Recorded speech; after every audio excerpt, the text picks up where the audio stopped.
All right, good evening. I'd like to call the City Council meeting of February 13th, 2018 to order. I understand our musicians tonight, Tanner Bowles, Damien Broadhead, and David Tilma of Soul Tree. Thank you for the music tonight.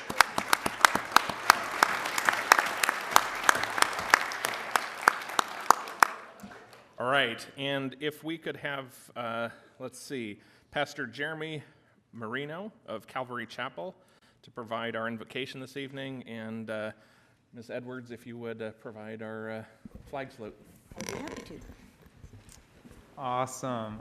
Thank you guys so much. Thank you, Mayor. Thank you, council members, for just giving me this awesome opportunity to come open some prayer. Sorry for overdressing. I try to, not look too good, but couldn't help myself. But Wish we were all dressed like that, so it's okay. Awesome, but let's just give this night to the Lord in prayer. Father, Lord, thank you so much, Lord, just for what an incredible night this is, Lord, where just we, the people of Temecula, the business owners of Temecula, could just come before those that you've appointed before us, as your word says that, Lord, you appoint rulers over us. And Lord, I pray as they just hear what we bring to the table, that most importantly, they just hear from you, Lord, that they're inclined to you, that they ask you what you would like to do for this town, Lord, how you would better serve these people in the town, Lord. And so, again, Lord, thank you so much for this time. May it just be fruitful to you. May it ultimately glorify you. So we give it up to you in Jesus' name. Amen. Would you please all join me in our Pledge of Allegiance to honor our flag and country? I pledge allegiance to the flag of the United States of America and to the republic for which it stands, one nation, under God, indivisible, with liberty and justice for all.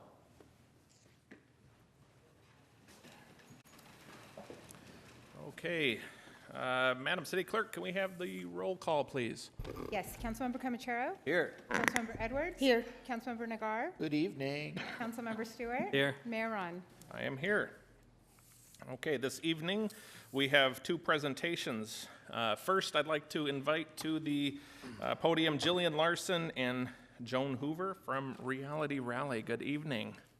Good evening, Mayor. Unfortunately, Joan Hoover couldn't make it, so I'll be winging it by myself. Good evening, Mayor, council members, city staff, and Temecula. So we are back, but I want you to see, first of all, what fun we produce. Go for it, Jonathan.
So, do you think Temecula can beat Lake Elsinore?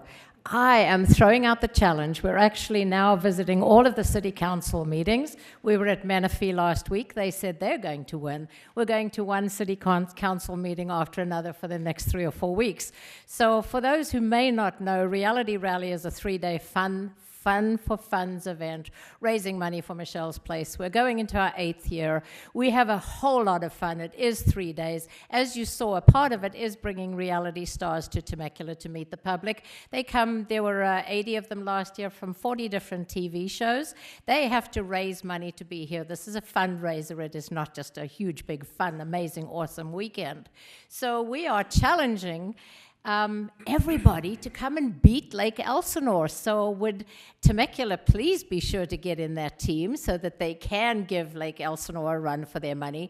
Because if you remember correctly, there was only 2 minutes apart 2 years ago from taking that challenge from Lake Elsinore. So we'd love to see you enter. For the whole of Temecula that may be watching, please join us. It is May 3rd, 4th, and 5th. We have a lip sync battle, a red carpet celebration, an amazing race game, a celebrity chef showcase, and a whole lot of fun. And the entire thing is for Michelle's Place Breast Cancer Resource Center.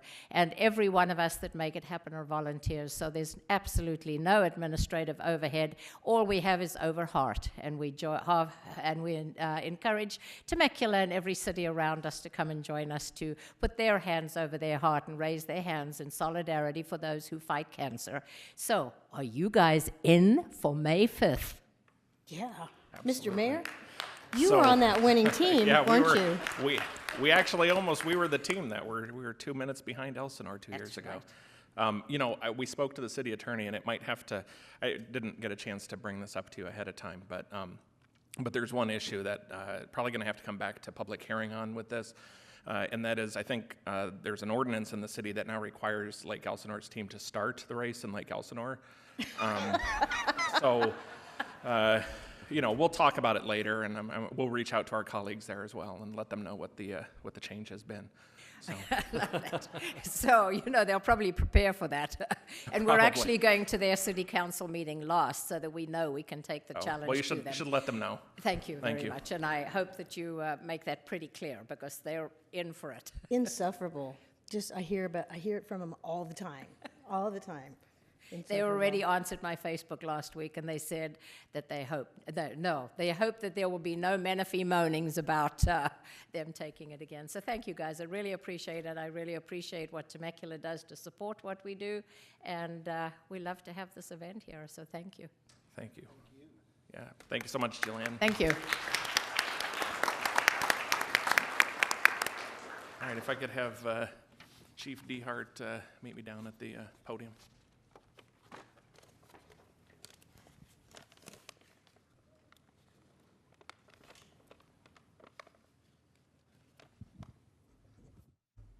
Mary, if you and your family and Josh can come up.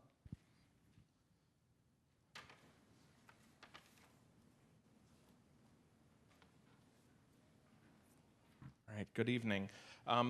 We wanted to talk a little bit about Fire Captain Gary Gunn and provide a certificate of remembrance on behalf of the City Council and the City of Temecula. Wanted to read this for everyone so they know the history here. Fire Captain Gary Gunn passed away January 29th of this year at his home here in Temecula. Fire Captain Gunn retired from Lakeside Fire Department, having served nearly 3 decades, 28 years in East County, San Diego. Following his retirement, Captain Gunn and his wife then relocated to the city of Temecula, and he played an integral role in the Temecula Fire Explorer program. And I see a lot of our folks from the Explorers here this evening. And he did this since 2016, volunteering his time, volunteering his knowledge and expertise to mentor the youth of Fire Explorers Post number 84. Fire Captain Gunn was a valued resident of the city of Temecula and will be greatly missed. On behalf of the Temecula City Council, I'm proud to present this certificate of remembrance to the family of Fire Captain Gary Gunn. And I personally, and I know my colleagues agree, feel honored to have had him as a member of our community.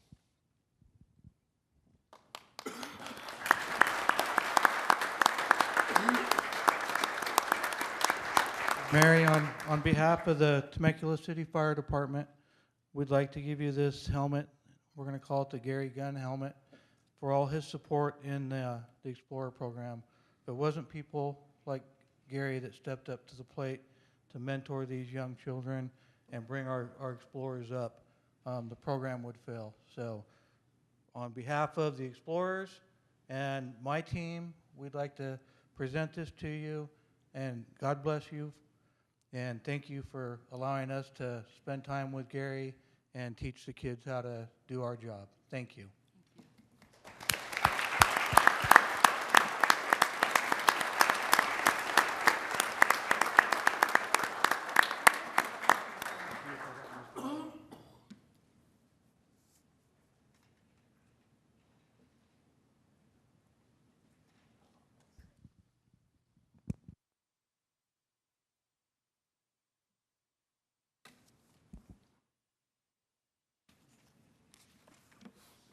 Okay. Madam City Clerk, do we have any public comments this evening? Yes, Mr. Mayor, we have one public comment on non-agendized items and no public comments on the consent calendar. Thank you. Can we have the first speaker, please? Mr. Mayor, would you go ahead? Oh, sorry, I should read this. A total of 30 minutes is provided for members of the public to address City Council on items that appear within the consent calendar or a matter not listed on the agenda. Each speaker is limited to 3 minutes. If the speaker chooses to address the City Council on an item listed on the consent calendar or a matter not listed on the agenda, a request to speak form may be filled out and filed with the City Clerk prior to the City Council meeting in addressing the public comments and the consent calendar. Once the speaker is called to speak, please come forward, state your name for the record. For all public hearing or council business items on the agenda, request to speak form may be filed with the City Clerk prior to the City Council addressing that item. Each speaker will be limited to 5 minutes. Mr. Mayor, our first speaker is Jack Schwank and his friends, including Edgar Lopez, Kaylee Lopez, Ben Gibbs, and Emma Sullivan. All right, come on down.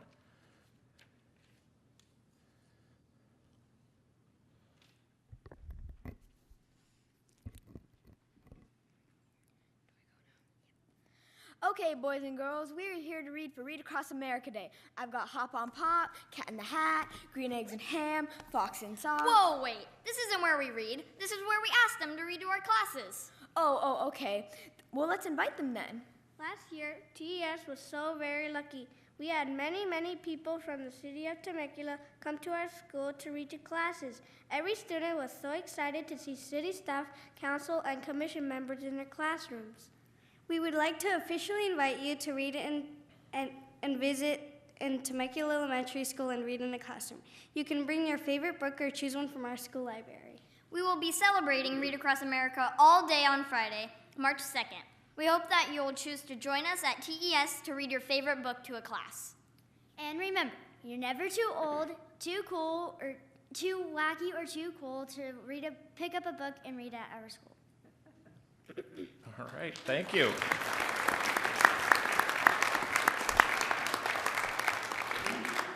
Well, I know myself and city staff have really enjoyed the opportunity. We're looking forward to joining them again. I'm bringing some selected readings of my own from the Resource Conservation Recovery Act and bits of the Constitution, so I'm really looking forward to sharing that with the students this year. I'm sure my colleagues have some great ideas of what they'd like to bring as well. Okay, moving along, do we have any city council reports? Yes, I do. Mr. Stewart. Okay, so this last weekend I had the pleasure of attending the Chinese New Year celebration at the CRC, which there were like 350 Chinese transplants that live here in Temecula at this event, and it was spectacular. I mean, they did an awesome job, and it was just incredibly interesting to see their culture, playing out right in front of me. Also, last Tuesday, one of our staffers, Charles Walker, started a construction program. Basically, it's a class for anyone from 18 to 100 to learn construction skills. So and it came out of something that I experienced when I went to high school. I actually participated in what was called building trades, and it was offered as a class. So my junior and senior year, I got to leave school and build a house. So I actually built 2 houses while I was in high school. So I learned how to do plumbing, electrical, drywall, roofing, framing, and it's been incredibly beneficial to me in my experience and life ever since, because I can pretty much fix anything. So Charles actually got a program started. So they're going to do some OSHA training, some CPR classes, and how to read blueprints. And also Habitat for Humanity is actually involved in the project too. So they're actually going to be out there. They're going to build a couple of sheds actually on the property, and they're going to get auctioned off for Habitat. But Habitat will provide them opportunities to actually get out there and build a house too. So it's just a great program, and kudos to Charles for putting this thing together. It was really, the kickoff was last Tuesday, so it was awesome.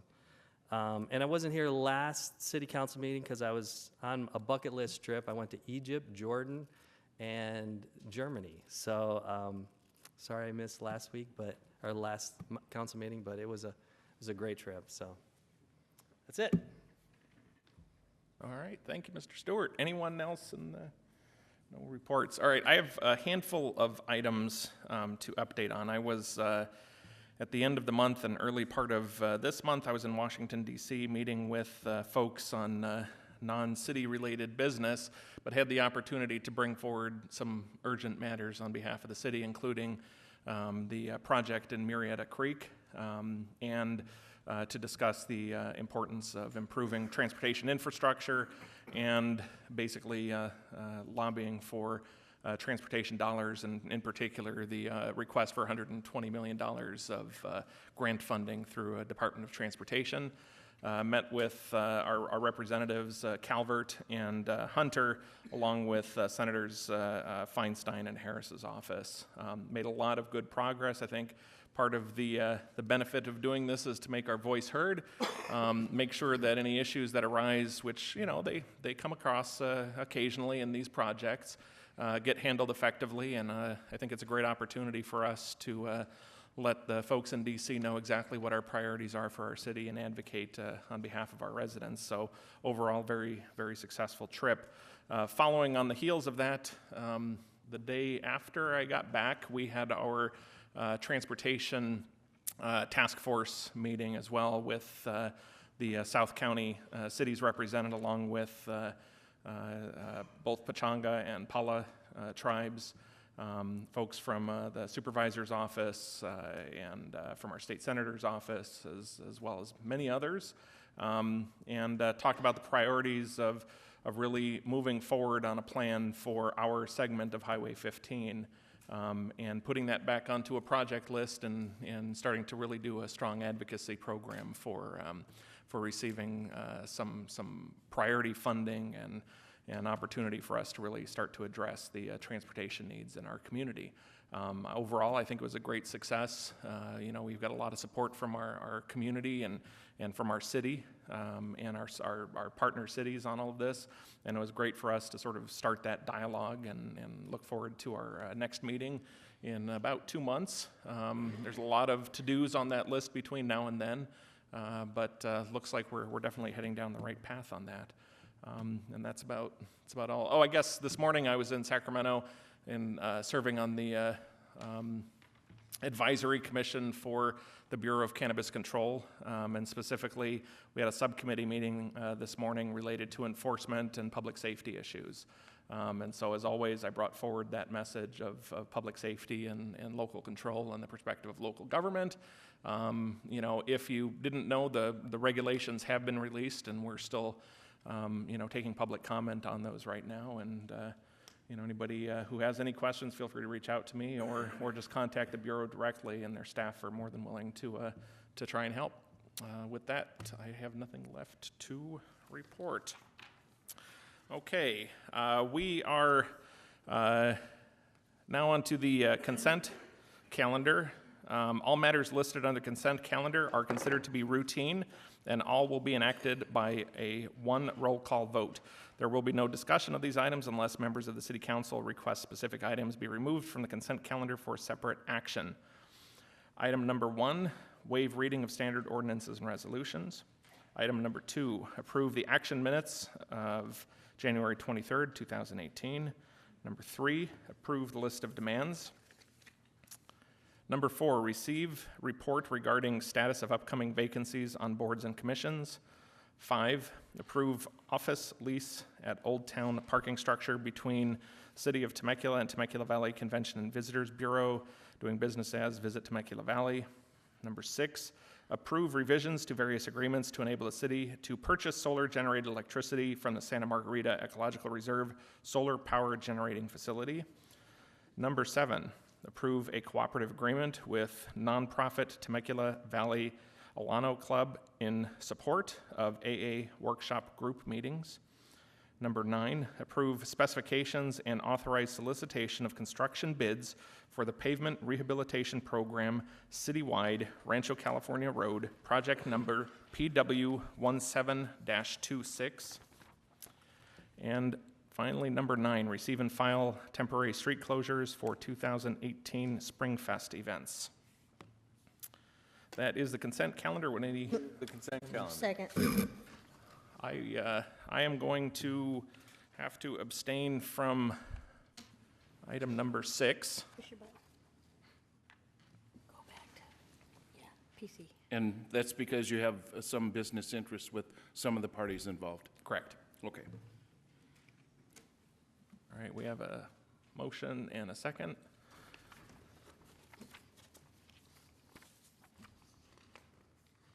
Okay, and that passes 5-0. I am now going to adjourn the City Council meeting to the meeting of the Temecula Community Services District.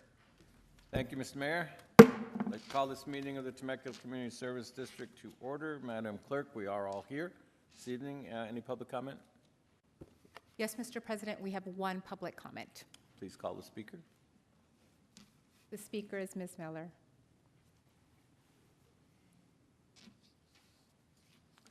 Good evening, Ms. Miller. So we're still out here protecting the mountain lion, do you think? Okay. So we'd like to make an announcement. February 27th, we're going to march around the front of the building and up and down Front Street and collect more signatures and get more people interested. And it's like 50-4. Every time I get out there, there's only 4 people that say they want to buy a house at Altar, and the rest of them are against you and are not going to vote for you again. So if you want to save your job, then I suggest you stop the Western Bypass and the Roypo expansion and Altar. And I know you're not going to do that, so we're going to keep the lawsuits up, and we're going to keep marching and keep gathering signatures and keep informing people. And hopefully the next project that you come up with, they'll all be all ready for you, and they'll understand the process of looking on the website to see what the EIRs are. And hopefully I'll learn more about it and be ready for the next developer that sweeps through this town and wants to put up 2,000 or 3,000 homes and apartments and condominiums. So come to our march. We marched up and down Front Street. We got lots of signatures tonight. So, I mean, the statistics are out there, 50-4. You're going to lose the next election if you keep putting up buildings in Temecula. We want you to do things like repair the infrastructure, but not with 4-lane roads on the ridge, bisecting the top of the mountain down to Marietta Creek. We want our habitat saved. We want to save for the mountain lion because he does those progressive things like taking care of the environment, unlike you. So what does he do? He eats the different layers of the food chain, from beavers to skunks and those the other ones that get in your garbage cans. They're very large. They're 40-pound animals, and he takes care of those. So we don't want rodents coming down here. We want the bobcat to keep the place in order. No one complains at this time. Do you want those kind of complaints here, that we've got too much wildlife up in the back alleys of Temecula? No, we don't want to have to remove them, exterminate them. So we want you to keep the biological correctness here, and the top of the food chain is the mountain lion. We don't want to hear about him being killed on I-15. So why aren't you getting grants in Washington to put a tunnel under or a bridge over, just specified for mountain lions? So they have to keep their genetic diversity by going across to Puesca, the mountain that the granite was going on, but the Indians saved that. So Ms. Miller, you'll come have and to- march with us February 27th in front of City Hall. And because of the poor air quality here, it makes you real tired. That's why we don't have it for hours on hours. Thank you, Ms. Miller. Was that the only speaker, Madam Clerk? Yes, that was the only speaker. Thank you.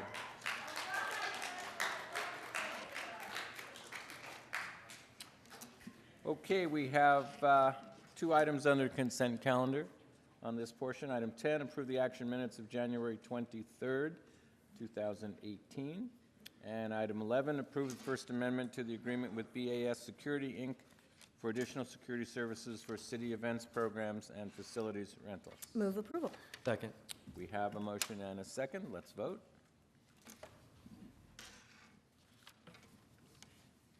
That motion does carry unanimously. Mr. Hawkins, what have you got for us this evening? Well, first of all, happy Mardi Gras, Mr. President, and just a couple of things here. On February 22nd, the Old Town Temecula Community Theater is proud to present an event that's not just relevant this month, but it is an important aspect of American history. Freedom Riders, the Civil Rights Musical, which tells the true story of a mixed group of fearless activists who boldly challenged in the Jim Crow South the non-enforcement of U.S. Supreme Court decisions ruling that segregated public buses was unconstitutional. It's a very powerful topic, powerful musical, so don't miss it.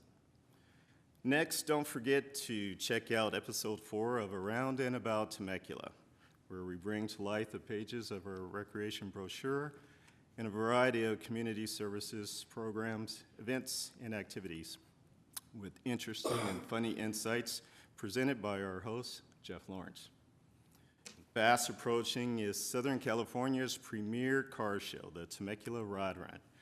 Registrations have been sold out since the first of the year, so for the thousands of other car enthusiasts, mark your calendars for March 2nd and 3rd for the famous Friday night cruise and Saturday show and shine here in historic Old Town.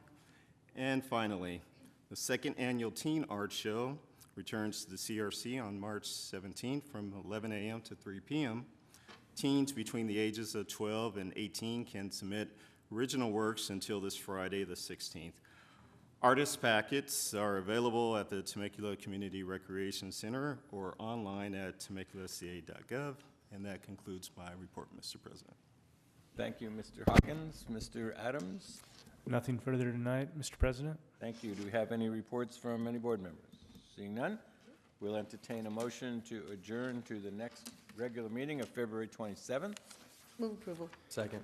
Motion and a second. Any objection? Nope. Nope. We'll stand adjourned. Okay, I will now convene the successor agency to Temecula Redevelopment Agency meeting. Madam City Clerk, please note that all of the directors are present this evening. Do we have any public comment? We do not. All right, if no, I will go ahead and skip that. Today we are just dealing with the consent calendar right now. All matters listed on a consent calendar are considered to be routine, and all will be enacted by one roll call vote. There will be no discussion of these items unless members of the successor agency to the Temecula Redevelopment Agency request specific items be removed from the consent calendar for separate action.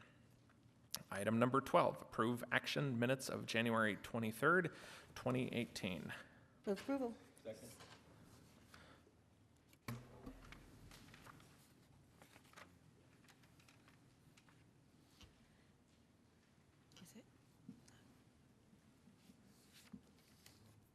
Okay, and that passes 5-0. Do we have an executive director's report? Nothing tonight.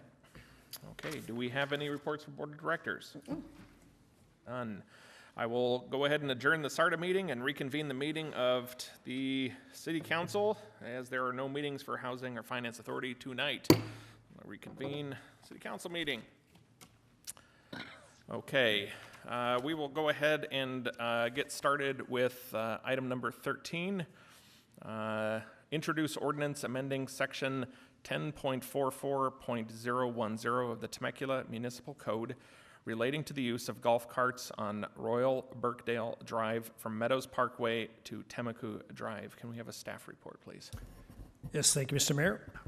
As you mentioned, the item before you is to amend the city's municipal code to add the segment of Royal Birkdale between Meadows Parkway and Temecula Drive as a golf cart zone. Just as a brief background, the council adopted an ordinance in 2001 designating Honors Drive and Temecula Drive for the combined use of golf carts and vehicles at that time. And with that designation, according to the California Vehicle Code, the speed limit was established on those streets at 25 miles an hour. At that time, Royal Birkdale Drive was not included in the designation of golf cart zone.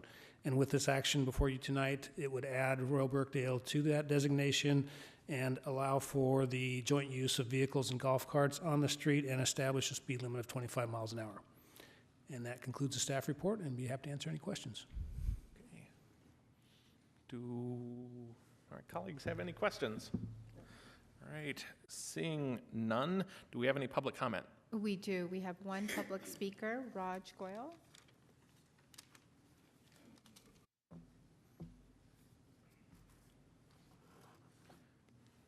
Good evening.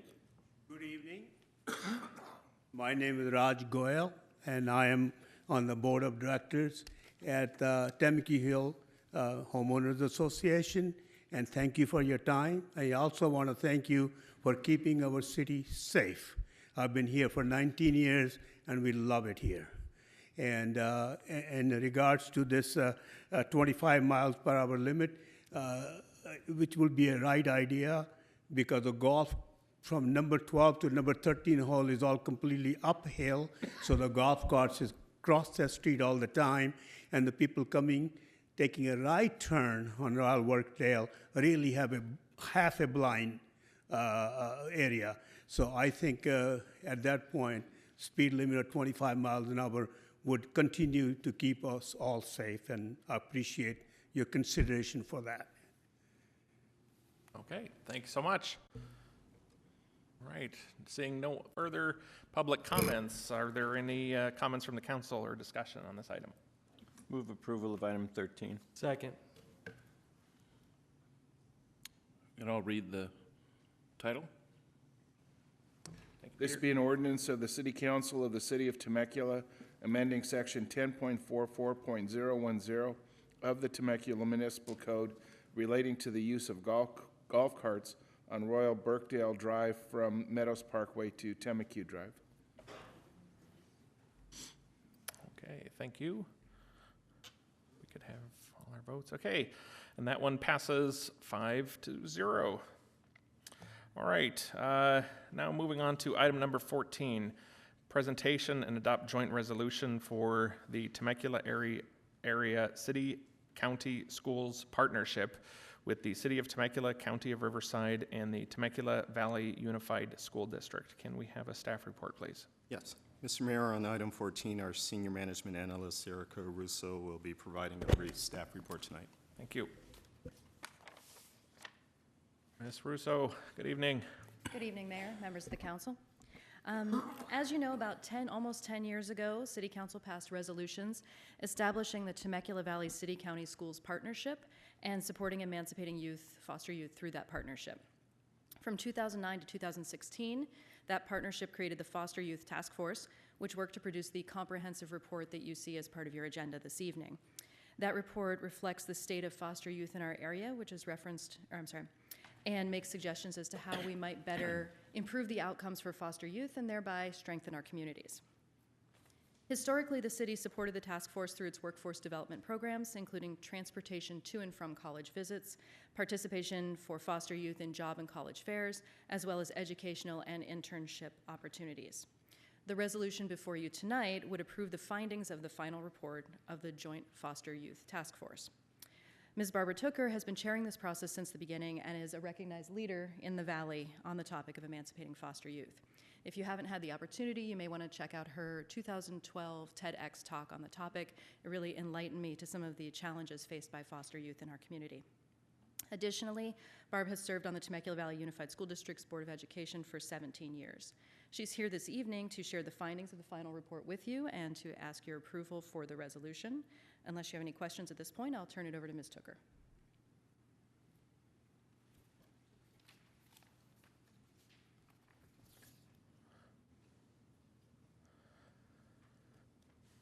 Always have to travel with the box.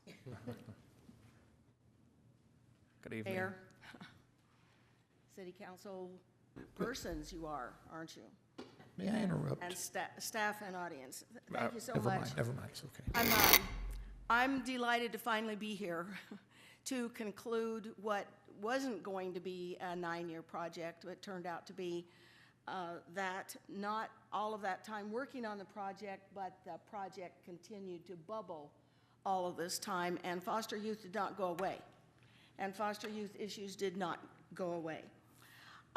I wanted to tell you that when we started this in 2009, there were over 400,000 foster youth around the country, and disproportionately there were 83,000 in California. So look at the impact on this state. 4,000 in Riverside County. Bring that down to about 400 in the Temecula, Murrieta area, and most of them in Temecula. And what brought this to our attention was the fact that there were 83,000 foster youth who were at some point going to be emancipating, and either a distraction to our communities, a danger to our communities, or someone who was going to be able to participate in a positive way. And we started to look to see what was going on. We worked with the Annie Casey Foundation. We worked with all kinds of national and state organizations. And the interesting thing is the word emancipation. You may have read in my report. Did I need to read that report to you tonight? It's only 554 pages, so we could get through it pretty fast. I'm hoping that in that report that you had a chance to look at some of those statistics about this population. And I'm hoping that you saw the word emancipation connected with those statistics. So let me read these, and then I want you to see if those kids are emancipated. 46% do not graduate from high school. 65% need immediate housing at the end of their time in school, which may or may not be 12th grade. And within 18 months of that time, 40 to 50% are homeless. 65% are destitute, earning incomes below $6,000 a year. 33% have no form of health insurance. 25% will be incarcerated within the first 2 years. And about 50% suffer chronic health conditions such as asthma, visual, auditory, dental decay, or malnutrition. 70% report wanting to go to college. This is really interesting. 70% report wanting to go to college. However, only 10% attend and only 1% graduate.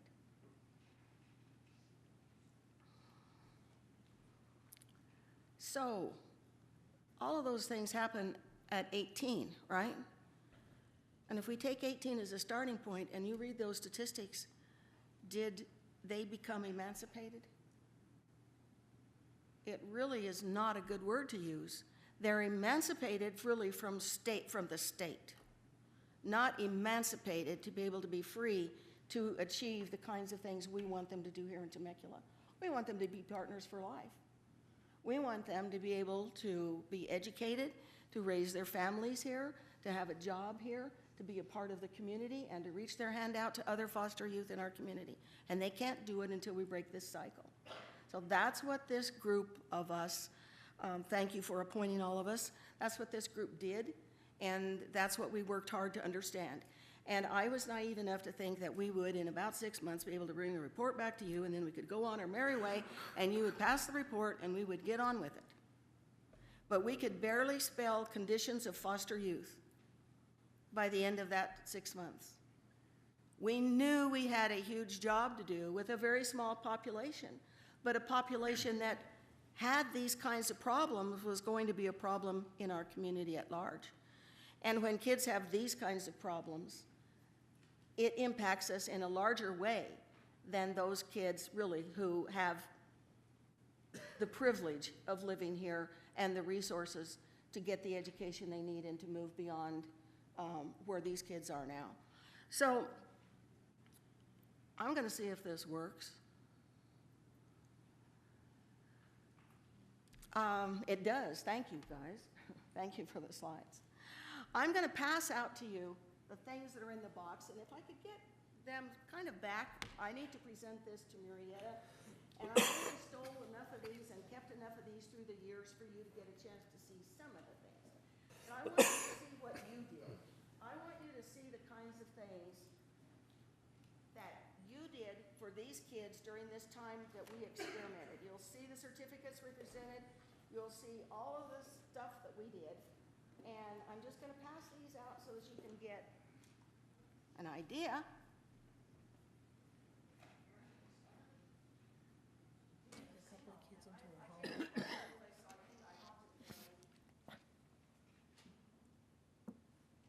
What it led to was the notion that when we saw this stuff, it all boiled down to water. It all boiled down to 212 degrees. Because what happens when water is at 212 degrees? It boils, it moves, there's steam, there's energy. And we wanted to get these kids to 212 degrees. And we found this really great book, and if any of you want a copy, I'll get you a copy. I will get you a copy of this. Because what this says is just another degree makes the difference in your life. Just another degree to try. Just another degree for you, Patrick Thomas, to reach your hand out to a child and move them to 212. Just another degree. If we can get them just another degree. They got the concept of boiling water. And today, when I see some of these foster youth in town, they'll say, I almost got to 212, or I'm almost there, or I did get it. And now I can turn around and help another foster youth. So in these areas of educational stability, placement stability, presence of permanent, stable adults, transportation, financial assistance and literacy, transition services past high school, those are the areas where this task force needed to work to make sure that we could help these kids. And we were able to do that. You will see that in the report, and I don't want to go over all of that because I know that you've read it. I know that you understand it. This is what I want to point out to you is the communication portal. When I did the TED Talk, you know, the TED group is a wonderful group of stimulating minds. And I was, at the time, trying to figure out how I was going to bring a graphic to you that would explain what I was trying to do, which was to create a portal. Because you know that foster youth, I can't turn around here and say, oh, there's a foster youth. I cannot identify any of you as foster youth. It's against the law. But how then do each one of us help a foster youth if we don't know who they are, right? So I was trying to figure out how to do that. And it was about the time of the movie Avatar. And the neat thing about it was, one of the TED Talk speakers said to me, Barb, let them choose their avatar. Build this portal on avatars. So I am so proud of this because this was a graphic that came from the city. Thank you for making the graphic possible. You paid for the development of this, and your graphic person actually got exactly what you need to know about everything that we did and the result of it. And that's this concept that there are agencies that serve foster youth, no doubt about it. There's a community that wants to help them, no doubt about it. But to link everybody together is a nightmare of legal problems. It's also a nightmare in terms of people trying to understand, because a lot of what we did was to try to reach out to an individual foster youth, not understanding what their problems were. And a lot of us got into trouble because we got so involved in the individual lives of foster youth in a way that was not going to be appropriate. And we knew our community would do the same thing. So the portal design is why I want $5,000 from you. And why I want $5,000 from all the agencies except the county, when I want $10,000 from them. And the reason I want that is because we have a nonprofit organization in town who will match this money so that we can build this portal. And the portal is then that I knit socks, and somebody needs socks. And so when you see that online in the portal, and this kid needs socks, a shaving kit, a bike, a job, clothing for a job interview, help, learning how to interview, they can put that out there under their avatar. So I will never know the name, but I can make the connection through the agencies and the use of their avatar. If we can develop this portal, people, we will have a project that can go across the country. And our partnership will be the one who developed it. And it's very simple. It's very easy to do. It just needs a little bit of extra help from us in order to be able to do it. And that's why I come to you tonight to ask you to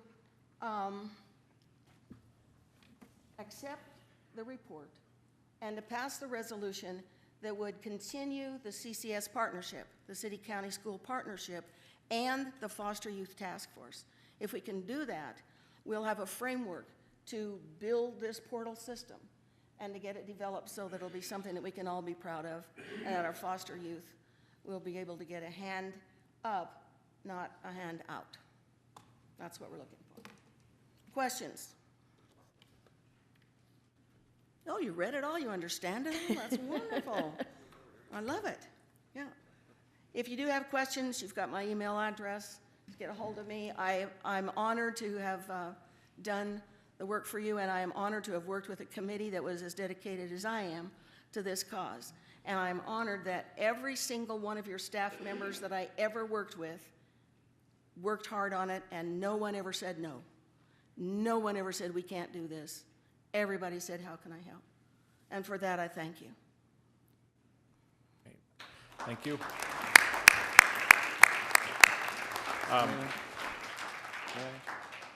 Mr. Comachero.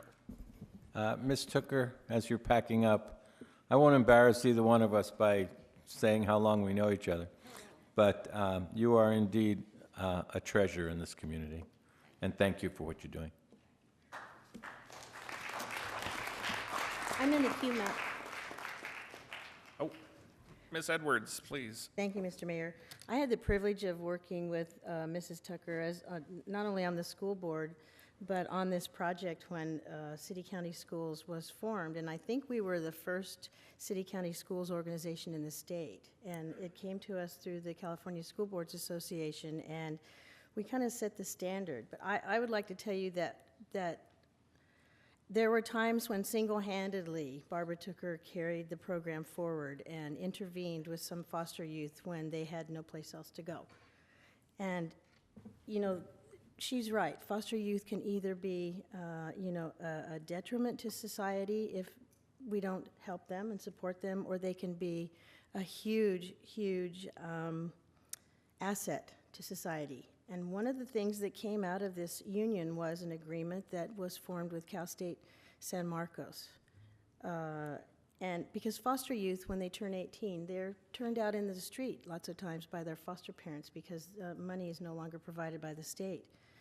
So through the partnership with Cal State San Marcos, we were able to ensure that foster youth who had attained the proper credits through their high school education, and this is where the high school piece of City County Schools comes into play, they would automatically be admitted to Cal State San Marcos for housing over that first summer after they graduate from high school. So it ensured that they would not end up on the street after graduation. They actually had a place to go, and housing at CSUSM remains open during the summer. A lot of campuses don't keep their housing open, but Cal State San Marcos does.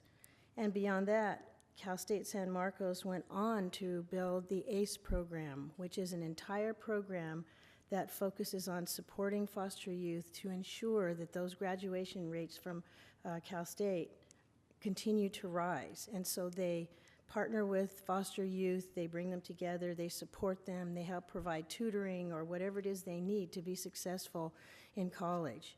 And so through the efforts, you know, you hear about a rock being thrown into a pond and the ripples that result.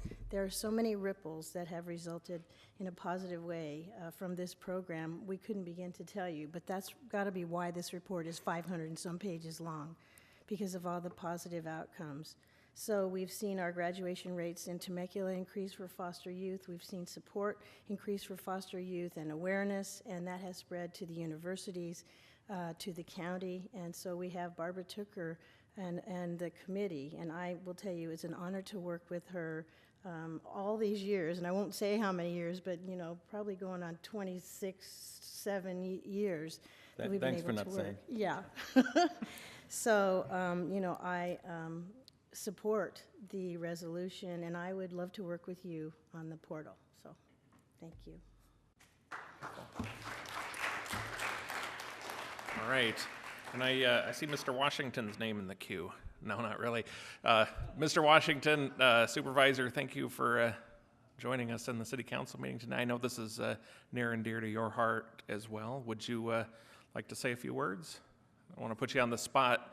I know you're just sitting there, but figured I'd ask. I didn't even see him. How are you doing this evening, sir? Thank you for joining us. Always good to see you in the chambers. I wasn't going to speak, and I told staff that I didn't want to speak because I think all of the limelight needs to be shined on Ms. Tooker and the fabulous work she has done.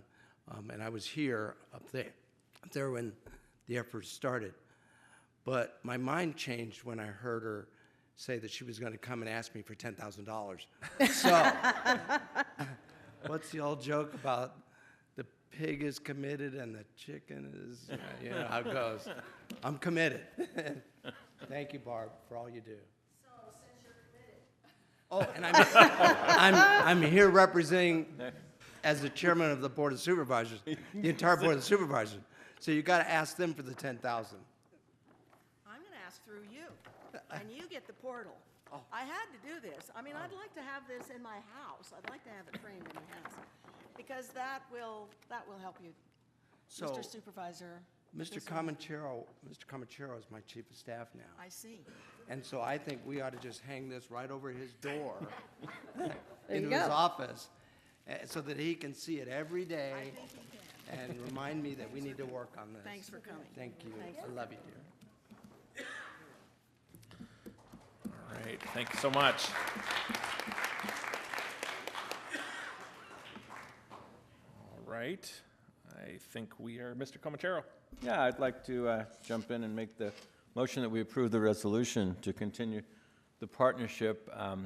And I would also like to tag on to that. I just had a little conversation with Jennifer.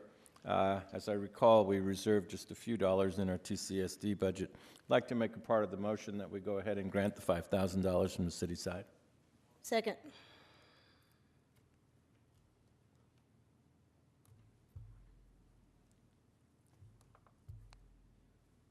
Okay, and that passes 5-0.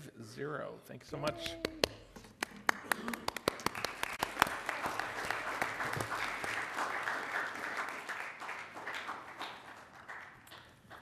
Okay, moving on. Item, let's see. Up here next is, selection of 2018 City Council committees. Can I have a quick staff report on that, please? Yes, Mr. Mayor, the City Council annually appoints members of its legislative body to serve as liaisons to city commissions, external organizations, standing committees, and ad hoc subcommittees. Each year, the council committee assignments list is reviewed and revised for the upcoming calendar year. The council members appointed tonight will serve through December 31st, 2018. For appointments to external organizations that include a stipend, Form 806 will be completed and posted. Proposed revisions to the attached list that was provided in your agenda are reflected in highlight and red line and strikeout. And at this time, we ask that the City Council go through and go ahead and make those appointments. Okay, thank you. Well, let's go ahead and start the free-for-all here. How would we like to start this? Let's start with commission liaison. One member from the City Council is liaison to each of our boards and commissions. Just a point of order, Mr. Mayor. Do you want to take this all in one motion at the end? And we generally have been doing that, so okay. Well, we kind of just chime in where we need, but I'm happy staying on public traffic and safety. Yeah, it's good as it is. Good as it is. Yeah, I don't know if there's any reason to change unless anybody has a desire, but I'm good with leaving it the way that it is. Mr. Stewart, any thoughts? I know you're not on our liaison committee. Would you? Would I be willing to? Yes. Sure. I'd be happy to have you serve as the liaison to Old Town Local Review Board if you're interested. Sure. And I will step away from that role. Okay. All right. Thank you, sir.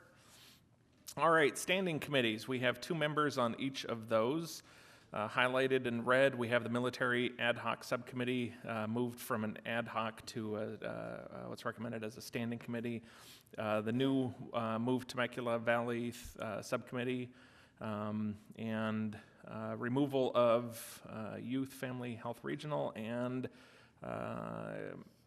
ending the term, or I guess ending the expiration of the Regional Cancer Treatment Task Force Committee. So let's start with the 2 new ones, or the 2 in red there, Military Ad Hoc, moved from ad hoc to standing. We have Comachero and Mr. Stewart serving as those. Are you 2 gentlemen good still continuing that? Sure, yeah. Sure. All right, good.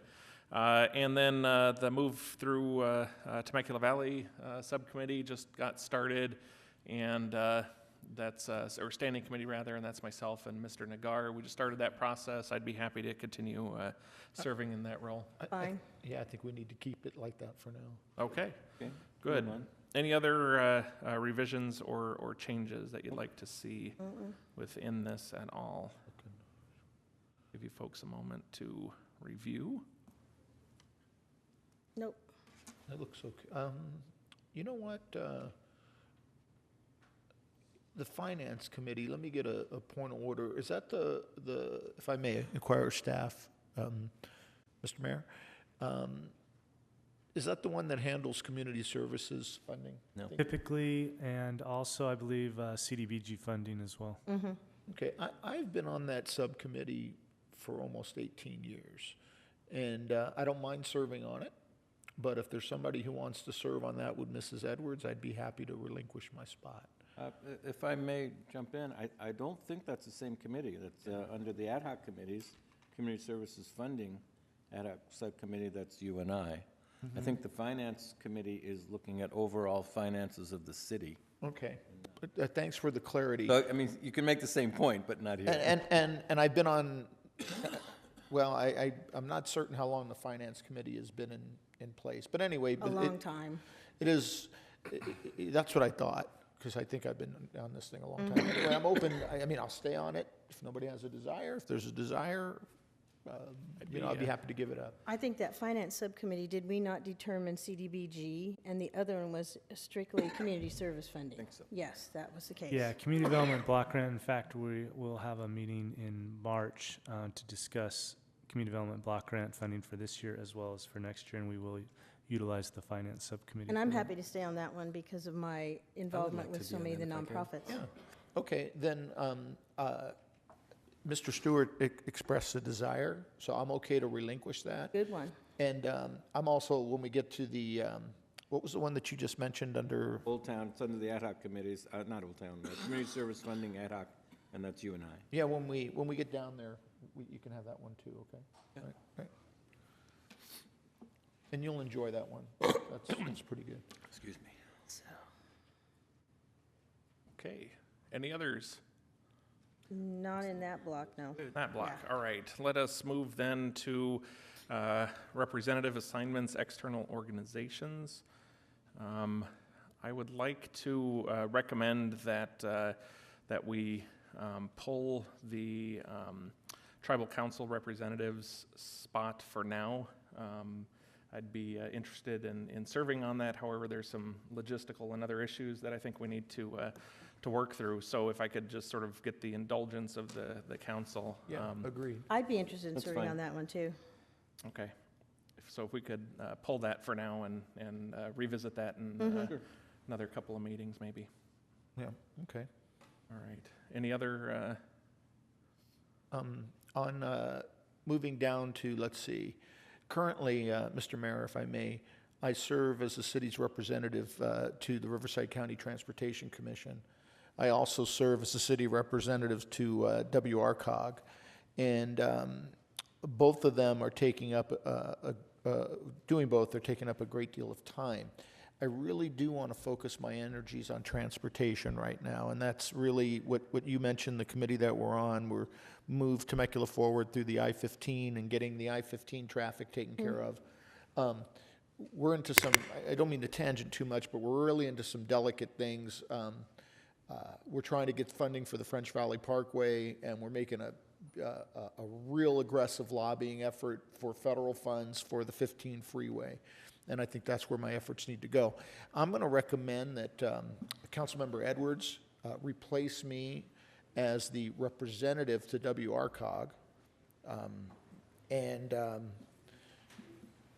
I've been serving as the alternate in his absence, and so. Yeah, so that's Oh, wait, my... are we done with representative assignments first before we move to WRCOG? I am. Yeah, I think Okay, we're I think done. we're good on that. Okay. And on that RCOG issue, I mean, that's fine with me, but then we'd need an alternate. I'll be an alternate. Yeah. Yeah. And one other question regarding my alternate for RCTC. That's you, Mr. Mayor. Do you want to remain that alternate, or shall we assign that to a Ms. Edwards or a Mr. Stewart? Well, I'd like to, yeah. I will be and already have stepped down as a representative for the RCHCA. And I know, Ms. Edwards, you've been filling in on Yes. that role as the alternate. Yeah. And I'd like to see if you'd be interested in taking that on Sure. for the. I actually served on that board for 8 or 9 years, so I'm familiar, very familiar with RCHCA. So I think we'd need to find a replacement for the alternate as well for RCHCA. I would recommend Mr. Stewart. Sure. And then an alternate for RCTC. Well, I've been filling in on that one, too. I'll recommend Ms. Edwards if you're okay. Sure. It's fine. So to reiterate, Ms. Edwards will take my position at WRCOG. Okay. Ms. Edwards will take your position at RCHCA, Mr. Mayor. Mr. Stewart will become her alternate at RCHCA, and Ms. Edwards will become my alternate at RCTC. Okay. sounds good. Any others? I think we're good on that one. Yeah. Good. Staff, you guys you can replay the tape. Yeah. All right, perfect. All right, ad hoc subcommittee, 2 members. We have now request to, let's see, public safety ad hoc subcommittee and short-term vacation rentals ad hoc subcommittee. Let's deal with those 2 first. I would like to be on the short-term vacation rentals if I could. And I would support that. Yeah. I think you'd be good at that. I'd like to be the second member on that one. I could support that too. All right, no further on that? We're good? All right, public safety ad hoc subcommittee, I would like to throw my hat in the ring. Well, Mr. Mayor, I on think you that need to one. be, particularly with your theme this Theme. year. Yeah. So, just saying. Yeah. Yeah, and I think Ms. Edwards should also serve with you. You want to do that? Sure, because I am traffic and safety. Yeah, that makes liaison. good sense. Makes good sense. Mhm. okay. Let's see. The only one, and I'd be happy to go either way on this, Mr. Comachera. I know you've been working diligently on the French Valley Parkway Interchange ad hoc subcommittee. I've been doing as much work as I can in DC on that and other places to try and get funding and all of that. You know, it's kind of blurring those lines between the subcommittee responsibilities and what we've been doing otherwise with transportation. I have no problem if you want to replace me on that. Okay, thank you, sir. But you better get it done. Which one? No pressure. This year. We'll get it done. Which one, Mr. Mayor? I'm lost. French Valley Parkway. Oh, Interchange. got it. Yeah. Yeah, that makes sense, I'm good too. with that. Mr. Mayor, I'm looking here at Public Safety Recognition Ad Hoc Subcommittee. Yeah, we need to fold that in. That's what I was Yeah. suggesting. To the Public Safety Ad Hoc Subcommittee. So I'm okay with it. Looks like that would be you and Edwards anyway. Got it So, anyway.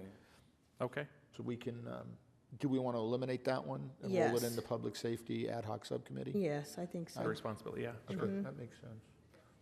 Mr. Mayor, if I may, those really are two distinct subcommittees geared towards completely separate tasks, and my recommendation would we keep them separate.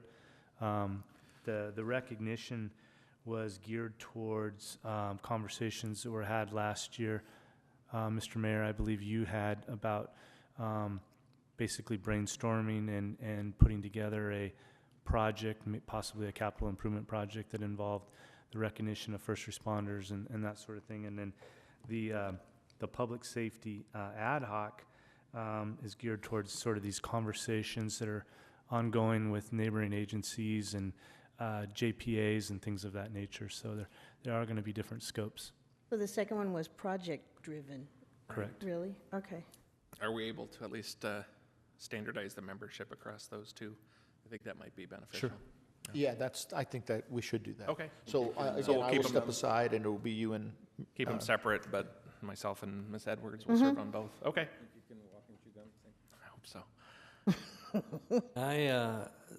The TVE2 Small Business Incubator, is there a way I can get on that committee? Because I've been working with Charles Walker in a lot of these projects, and I feel kind of connected to it. So if... You can have my position there, Okay. but remember that was my baby. You better take good care of it. Yeah, no, it's a great baby, by the way, yeah. It's a okay. Well, teenager now, I think. staff's It's doing less a than a great- baby, yeah. Staff's been doing a great job with it. Yeah, Yeah, that's okay with me. yeah, okay. Okay. Any others? No. Okay. Okay, I move we approve all the appointments as amended and easy. noted. All right. Second. I have a motion and a second. Please cast your votes.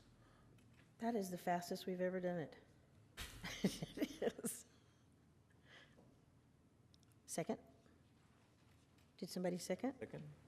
That's Mr. Nick. I will. That was me. I'm trying to get to the screen. Okay, Oh, we're sorry, I good. just hit it for you. We're in- good. In an effort to save time. Okay, and that passes 5-0. All right, I will now open up the annual joint meeting of the City Council, Planning Commission, and Old Town Local Review Board. I'd like to move to item number 16, conduct annual joint meeting between City Council and the Planning Commission. Can we have the Planning Commission report, please? Good evening, sir. Mr. Mayor, City Council, staff, on behalf of the Planning Commission, I want to thank you for the opportunity to share what we've done. First, I want to introduce my fellow commissioners, Lenny Trulatrejo, Mr. Alessio, Mr. Garrio, Mr. Watts. So, and then we've had an interesting year, a lot of good projects. Staff has been terrific to work with. You guys are done a great job in bringing these folks on. They know what's going on. They help us get things done and make it go fast. So, and easy, even the tough ones. So, real quickly, I got this down to 30 minutes, so I hope that's going to be okay. Go ahead. You're going to be talking to empty chairs. First project I want to go over is we did a modification to the development plan for the Reliance Church over on Church Row, over on Santiago. It's a great project. It gives them worship center, offices, religious education, and at the same time, as you can see in the picture on the far left, it retained the old church house, which is really nice. It falls in line with what we want to do, old traditions, new opportunities. Next project is a Linfield Village, that big stretch of land off of Rancho Vista, between Rancho Vista and Pava. It's going to be, sorry about that.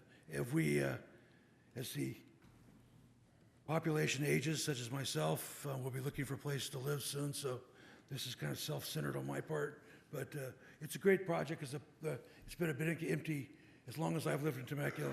It's been sitting there waiting for something to happen, and this is a good opportunity. And also with the school for their students to interact with the aging population. Next two projects were basically the recommendation and amendment for municipal code, which I know is for marijuana cultivation regulations, which is near and dear to Mr. Ron's heart. Basically, what we did was just trying to bring the city regulations. I didn't mean, let me rephrase I was going to say, I wouldn't put it that way. Well, he's on the committee, so. If you wouldn't mind just rephrasing that, it's fine. Actually, he's the chair of this state committee, yes. So anyways, the opportunity was to bring it into consistent with the state regulations, and that's where we were headed for. And the land use determination to allow brewing rooms within the residential limited use downtown core. Breweries are slowly becoming more and more of a important part of what our city is and the economic growth. So this is a good opportunity to allow them the opportunity to be competitive in with the wineries and still help out the downtown corridor. The next one, the Remington Industrial Building, 53,000 square foot industrial building, primarily for distribution. It's a beautiful building on a lot that's been sitting there, needed something to happen on it. Next property is the Cypress Ridge over on Pachanga Parkway. For those of you who've been there, you all know, just to the south of the market there that's been there forever. The nice thing about this project, again, it fills a piece of property that's been sitting there with nothing going on, but also there's the developer has agreed to redo Powell Park, and it's going to be a nice project for the area. Planning applications, the Stampede, which has been a mainstay as long as I've been in Temecula, and that's been almost 30 years, has been a good fellow business and contributor. They're doing a small expansion. The Costco site redesign, parking spaces and fuel dispensers. For someone that buys my gas there, I can attest what we've done here is a good thing. And the Temecula Town Center modifications to alter the existing exterior. This is better known as the Target Center, and it just needs sprucing up. It's been around for a long time. The Truax Hotel, which does these little introduction. What I like about the project, it's a good project for Old Town, and it does bring additional parking for this particular project, which I think is well needed. On the corner of Inez and Date is the West Living Project, another assisted living, independent living project. So if I can't get into Linfield, I got another place to go. It's a good project, nice, clean project. The developers are very, they've done this before, and they built a really good product. Plan application of the Gaitan's Mexican Cafe, which is right down there near the new housing project I just discussed. This is their second or third, I can't remember specifically, facility. The amendment to the municipal code regarding accessory dwelling units, basically brought city ordinance in line with the state ordinances. And then the Roarpaw Ranch specific plan amendments. This was the developer did a great job as far as enhancing the project, enhanced the sports park, additional development, and it revised the development along Long Valley Wash. And there were no additional housing dwelling units over and above what was originally approved in the original plan. Bastards, as I say that, Bastards American Canteen. This is the project. This is going into the old Sizzler facility. They have another restaurant in the Orange County area. It's very veteran driven. I think all their employees are vets. It's going to be a great project, and going with the Jefferson Street Corridor project, it'll be a nice enhancement.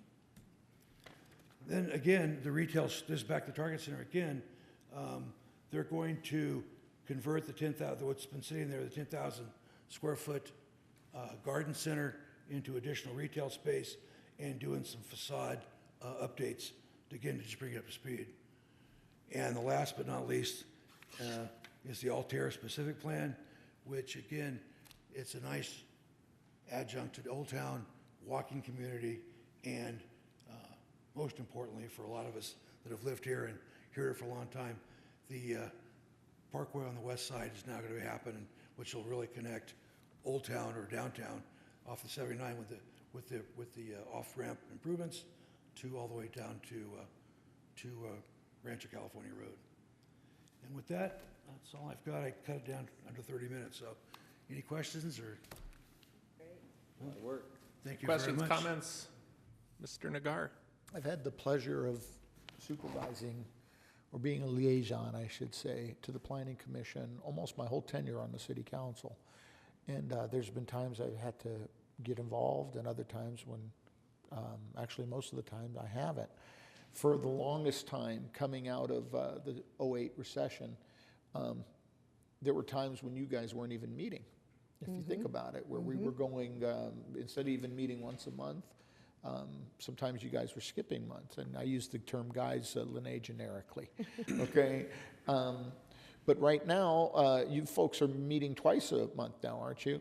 And so there's a whole lot going on. I wanted you to know, and in front of my council colleagues, I watch everything you do. I read every agenda. I read every staff report. I think the work that you have done is just stellar. Yeah. I just want to encourage you, you know, a lot of people don't know what the Planning Commission does, but you're just one step below the City Council, hearing many of the things that don't need council approval, but are critical to the city anyway. When you start looking at conditional use permits and other type of building plans and elevations, and even when the things do come up to council, you have saved this council, and by extension the whole city and staff, a whole lot of time, enabling us to concentrate on the things that matter most, while you handle things like, again, elevation, floor plans, design guidelines, things of all that nature. So I want to encourage all five of you to keep up the great work, and you know, just continue to collaborate together like you have been. Thank you. Thank you, Mike. And you're very welcome. Again, thanks to the staff and what they give us. They make our job easier. We make your job easier, so thanks. Yes, sir. Great job. Ms. Edwards. I just want to say great job, and pace yourselves, because, you know, there's still a lot of things out ahead to look forward to. We've got the entire Uptown Temecula specific plan working, and all the applications that come as a result of that. So even though Temecula is nearing build out, you know, it will never stop, because people will continue to improve and redevelop, and so you'll always have something to do. So take your vitamins and eat your Wheaties.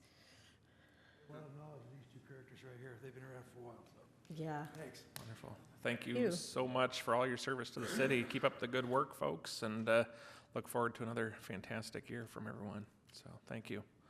All right, Madam City Clerk, do we have any public comment on this? On this one, we do not. All right. Well, then, this is just receive and file. So if we could then move on to the joint meeting between Temecula City Council and the Old Town Local Review Board. Mr. Puma, I can tell from your countenance that you have a stirring and yet tepid report for us this evening. I have a lot tonight. I first want to thank Don Corleone for that wonderful presentation. Yeah. Mr. Yeomans, love that guy. Mr. Mayor, City Council, City Staff, City of Temecula, I'd be remiss if I didn't acknowledge the greatest mentor in my life and one of the best friends I ever had. Today is my father's birthday, and I want to acknowledge him tonight because he is my mentor. He served on over 30 boards and commissions, like many of you. His most proud was being a city councilman for the city of Avalon. Served in the last year of World War II, and an overall incredible influence in my life, as well as an incredible influence on many people's lives.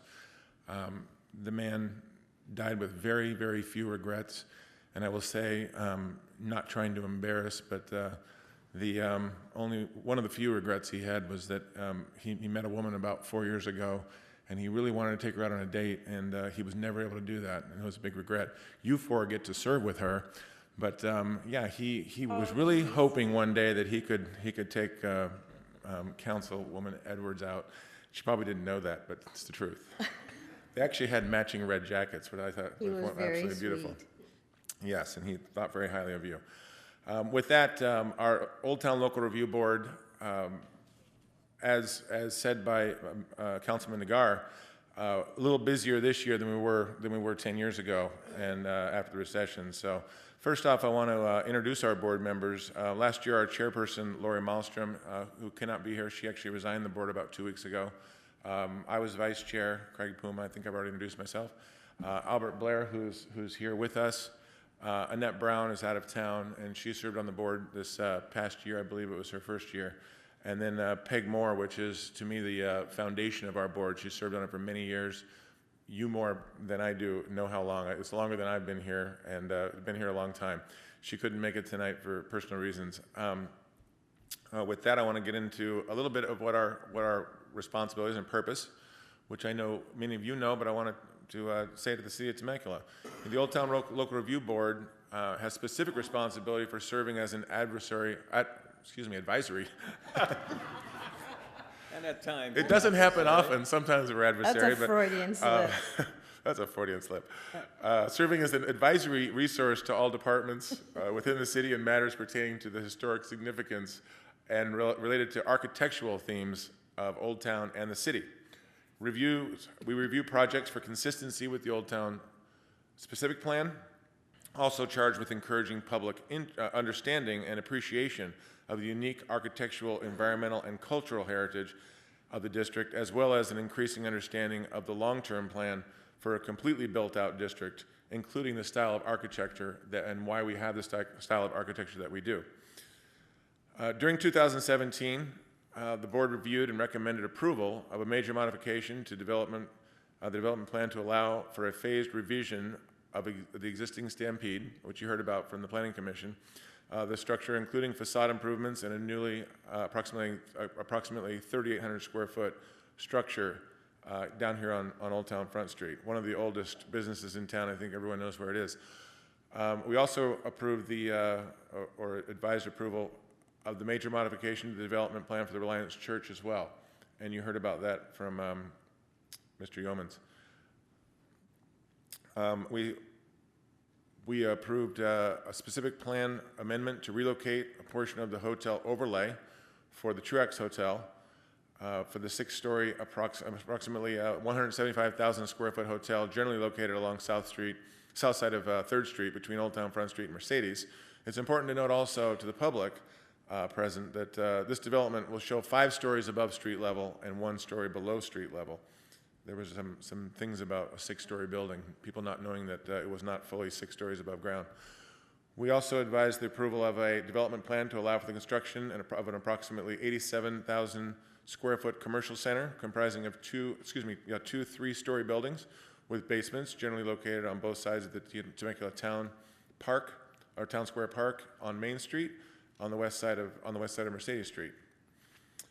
Also advised on the approval of a major modification to allow the Barrel Republic to add approximately 1,264 square feet to an existing building, the old Serendipity Antique Store, and a new rear patio, approximately 3,000 square feet. A new front patio, approximately 870 square feet, and the elevation change to the building located right down the street on Main Street. During 2017, the board received presentations on the Old Town streetlight conversion to LED lights, saving, I'm sure, thousands of dollars a month on lighting in Old Town, as well as the Old Town Boardwalk Enhancement Project and the Mercedes Street and 6th Street sidewalk improvement projects.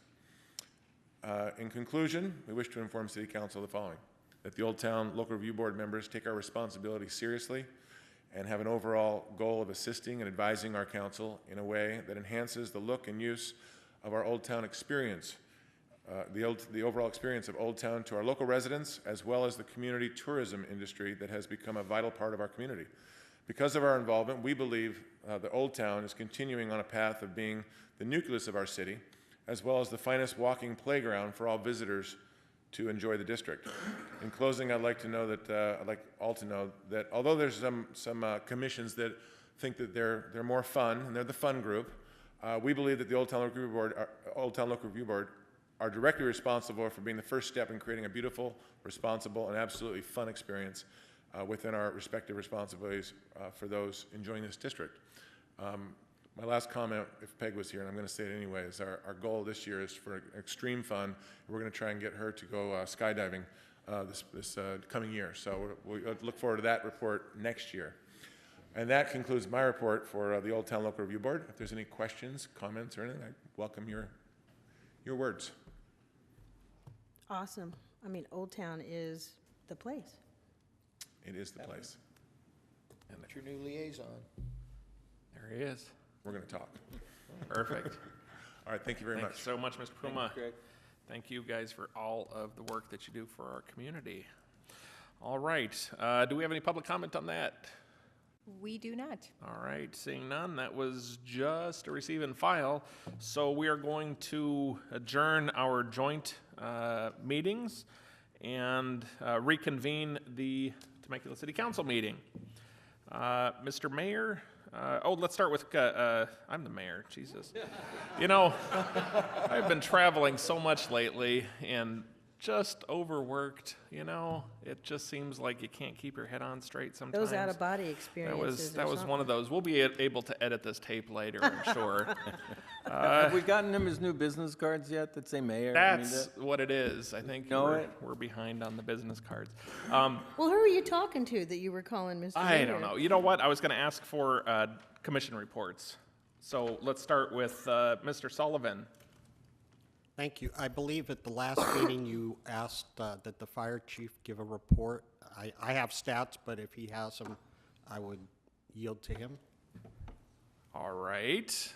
If, we'll take a little bit out of order then, because I know Mr. DeHart, our fire chief here, is here tonight. Do you mind if we take it out of order, Madam City Clerk? Are we? That's fine. We're going to be okay with that? We're going to be okay with that. All right. We'll just go with Mr. DeHart. Thank you so much for joining us here this evening. Okay, I'm not sure what stats he has, but I was just going to cover our last year's stats. So in 2017, the Temecula Fire Department responded to over 8,500 calls. It was actually 8,507 is what we responded to. 71% of the time, our equipment made it to those calls in 5 minutes or less. So, and then in January, we celebrated the grand opening of Station 95. We had over 350 community members show up to that grand opening, receive tours and stuff like that for the station. It was a really good event. Since January 1st, basically the entire month of January, Station 95 has responded to 141 calls for service just in January alone. That puts them at a 4.5 call average a day. So they're already pretty busy. So on our city website, we have our safety spotlight. It's been up since basically our winter preparedness. So it's be winter wise, and then we also have some flood fighting techniques at home. Obviously, we don't need that yet. And our long-range forecast doesn't show that we're going to receive any rain, probably no rain at all. So next month we'll probably start posting our wildfire preparedness information. So, and then for 2016, from 2016 to 2017, we've had a slight decline of 64 calls, which is good as well. So, about 80% of our calls are still medical emergency type calls. And that is the end of my report unless there's any questions. No, I'm amazed. Any questions? All right. Chief, thanks so much. Appreciate all the hard work I know your folks are doing for our city, keeping us safe. All right. That said, Mr. Sullivan, what Yes, do you have to add? I just want to add, we have the January response activity for the fire department, and they were called out for 741 incidents in January. 529 of those were for medical, and 501 of those 741 incidents had less than a 5-minute response, which is pretty remarkable. Switching to police report activities for January, the first things I'm going to go over are Part 1 calls for service. For those of you that don't know, Part 1 calls are divided in 2 sections, crimes against property and crimes against person, usually violent. So there was 320 calls for service in the month of January for Temecula PD. 273 of them involved written reports or follow-ups, and 47 were resolved at the call. There was 13 aggravated assault, 30 burglary, 244 larceny theft, 4 robbery, and 29 vehicle thefts. Finally, I'd just add that our CAP, which is the Community Action Patrol, there's 63 volunteers, and they put in 430 hours in January. Thank you. All right, thanks so much. Mr. Yeomans, I know we've already heard from you, but do you have anything else to add this evening? I don't think you want to hear from me anymore. We're done. So All right. like you said, we've had a busy couple of months, and I think you'll see some new projects coming up. Thanks. Look forward to hearing about them. Mr. Schwank, good Mr. evening. Mayor, thank you. Before we show a little video, there's a fun new sport sweeping the nation, and it's called pickleball. If you haven't heard of pickleball, a lot of people are playing it. A couple months ago, we had a group of people come to our commission meeting to really advocate for pickleball courts here in Temecula. We sort of listened and talked about it and thought, well, maybe we could do this. So we've got a quick video that I'd like to show. Hi everybody, I'm Cecily Nelson, one of your Community Services Commissioners, and we're here at the CRC gym playing what else? Pickleball. Now I myself never played before, but the community called for it, and I'm so glad that I'm experiencing it today. It is fun, you get your exercise, it's a little bit competitive, but most of all, it's just very enjoyable. I highly recommend you get down here, you give it a try, and just enjoy. It's great family time. The rules are simple, and there's not that tennis elbow that one normally gets. So just come on down and enjoy. It's our privilege to bring it to you, and so glad we could accommodate it. So welcome it to Temecula. Hi, I'm Julie Snell, and I'm a Temecula resident, 20 plus years. Love it here. But my new love and passion is pickleball. Temecula cares about an active lifestyle, and this is the great equalizer, meaning that you can play a teenager against an 85-year-old man, and they can be competitive. I love that about this sport, and I love that you can put men and women with each other and across the court and be competitive and have fun, but a really good, hard, clean game. Kind of like the Field of Dreams, if you build it, they will come, and I have no doubt. With all my heart, I know people will come. I'm so passionate about this sport. I love it. And I'm just grateful to the city for taking it on. I'm excited about it.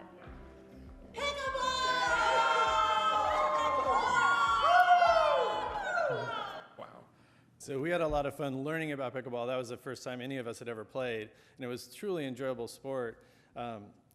We started with 1 court, temporary court at the CRC. We're now up to 3. The demand has been so great on Sunday evenings. They can play from 5 p.m. to 7 p.m. Margarita Community Park, we started with a temporary court there, 1 court, and now we're 4 courts. And you can basically take a tennis court and turn it from 1 tennis court into 4 pickleball courts. So it was just something that I wanted to share with everyone. That was in the Around and About Temecula episode as well. So you can go to YouTube and watch the whole episode. It's just one of those sports that we just had a blast being able to provide to the community. It's something they called for, and it was nice to be able to do that. Olympics, pickleball. Olympics, pickleball. Bigger than ping Right. pong, smaller than tennis. Right in the middle. Thank you. Schwank, do you know where the name is derived from? I do not. All right, can you report back next meeting? I will. Thank you. Right. Mr. City Manager. Yes, Mr. Mayor. Earlier in the evening, item 8 on the consent calendar, the council approved specifications and authorized construction bids for a pavement rehab project on Rancho Cal. And I just wanted to briefly say, that's the first project in the city that will be funded by SB1, which is the new gas tax that went into effect last year. There is a movement afoot to repeal SB1 and the gas tax. There is a ballot measure that will be on in June. It was ACA 5. It's now Proposition 69, and that will constitutionally protect the gas tax for transportation-only funds. So we'll probably be reporting out more on that. That is a very important revenue source for all cities for transportation within the state. So with that, I'm happy to answer any questions you may have. Mr. Nagar. Just real quick, Mr. Adams, for the next meeting and every meeting thereafter, let's get a couple of slides on both the, what did we call the measure for June? It's Proposition 69 is how it's going to be worded on the June. Get a slide on that, and then also let's get the slide that we used on SB1. I didn't have a chance too much to talk about it. Last time I brought it up was right before the Altair hearing, and I think everybody's mind was somewhere else, but I think it's something we really need to shine a light on. I'll bring it back in 2 weeks. Sounds good. Okay. Thank you. If I could add to that, Mr. Mayor, League of California Cities Riverside Division is taking on a PR campaign, and so individual cities will be speaking with their representatives and their residents to let them know what the repeal would mean to each of those cities in terms of transportation dollars. And then we are also going to be expanding the PR and the outreach to Sacramento, and we're going to meet with different people than we normally do. We're going to focus on committee heads of the different committees, legislative committees, and really meet with some of the key leadership in Sacramento. We're going to reach out rather than just each city meeting with its own representatives, because we want them to know the impacts that their decisions make on Riverside County. And of course, SB1 and Prop 69 would be one of those. Okay, thank you. Mr. Nagar. Yeah, just Councilmember Edwards just reminded me of something. RCTC at our annual conference passed a resolution. So you got all the cities, Riverside County, sitting as RCTC, passed a resolution against the repeal, urging voters not to repeal SB1 because of the money it's providing for transportation. And I'm going to, again, as council meetings come up to those votes, I'm going to keep bringing those things up, as I hope my colleagues and the city manager will. Here we are, Councilmember Ron and I are moving this task force for I-15 money to, get this 15 freeway moving. And at the same time, we need the citizens' support. If they vote to repeal SB1, we're going to lose about $32 million for the French Valley Parkway, and then subsequent funding for that as well, and a bunch of other little small things. And I think, Aaron, what did we calculate that means to the city on an annual basis? We estimated in total we have the potential to lose probably north of $80 million if SB1 is appealed, and that would include the French Valley Phase 2, which is now fully funded with that project, as well as the annual allotment that comes to every city on a pro rata basis. So thank you. And so here's the question, and again, I'm going to be getting behind this, that we need to ask our citizens. If you vote to repeal that, you set us back from trying to fix the transportation problems in which we're trying to fix locally.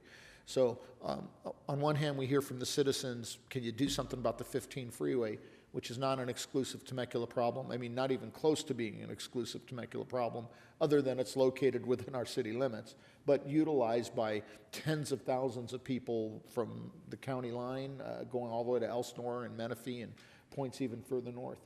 So the decision to repeal SB1, even if it's on principle grounds, which I understand, may also mean that we lose funding to fix those problems. And so our citizens are going to have to choose what they want to do, because we can't afford to lose it there are no other pots of money, at least that we know about. Thank you, Mr. Mayor. Thank you, Mr. Mr. McDonough. Mayor, along those lines, support for Prop 69 would help to replace some of those funds or ensure that those funds are retained for transportation. So it's both items. Wonderful. All right. Thank you. Mr. City Attorney. We have no report. All right. Well, I would entertain a motion for adjournment, and I would like to adjourn the meeting tonight in honor of Captain Gary Gunn. Have a second? Second. All right. Thank you. We'll see you next time.